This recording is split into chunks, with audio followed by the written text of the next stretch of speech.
What's up mga katropa? Welcome back. So nandito tayo ngayon sa Marilaki Highway. Tumigil tayo ng panandalian. May nakita tayong view. Ito, ganda guys. So, kahit ilang paulit-ulit na ako pumunta dito, pero ganda pa rin talaga ng Marilaki Highway. Ito, ang ganda ng view. Tapos dito may Cafe Maris.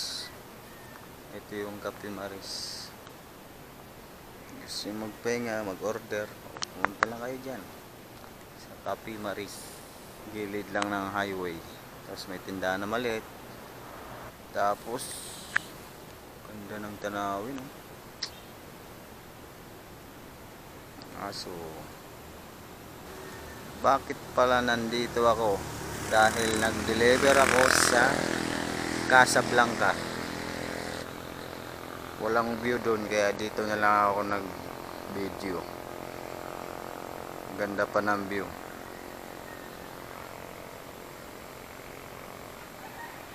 Kita mo naman, no? Siguro kung may dito yung cable, ang tawag doon, yung sakyan na cable, pwede ka pumunta doon, no?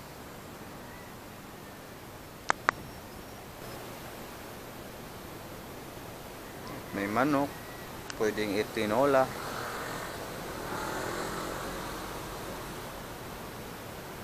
Yan. Mga motor dito, uso yung Rossi. Mura lang kasi yung Rossi. Yan guys, nakakawala ng stress pag nandito ka sa Marilaki. Hangin, sariwa, hindi mainit, madaming puno, madaming tanawin, at kung ano-ano pa.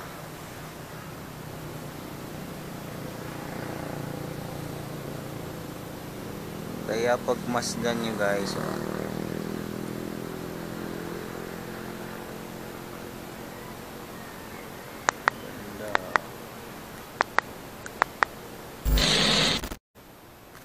Kahit ilang beses ako paulit-ulit itong pumunta, hindi talaga nakakasawa ditong Marilaki.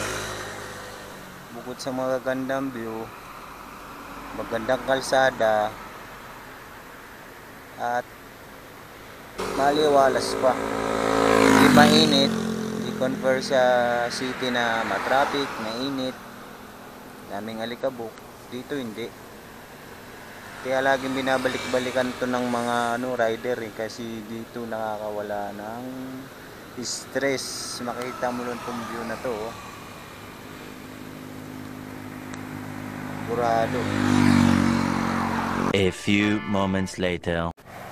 Ito yung tinatawag na DC, Devil's Corner, Manukan. Walang nagano.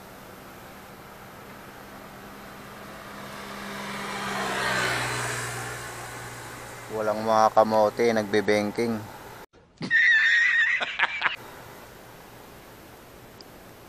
Malinis, oh.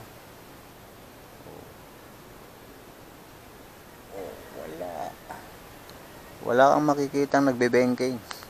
Sabado at Linggo lang 'yon.